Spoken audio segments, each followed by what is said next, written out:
এই পৃথিবী সৃষ্টি তোমার নামের উসিলায়, এই পৃথিবী সৃষ্টি তোমার নামের উসিলায়।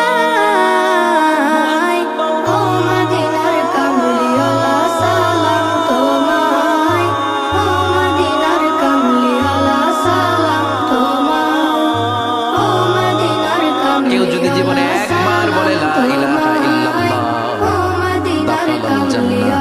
তার যদি পাপ থাকে, অন্যায় থাকে, ওই পাপ আর অন্যায়ের শাস্তিগুলার পরে কোনো না কোনো দিন আমার এই বান্দা জান্নাতে ঢুকবে।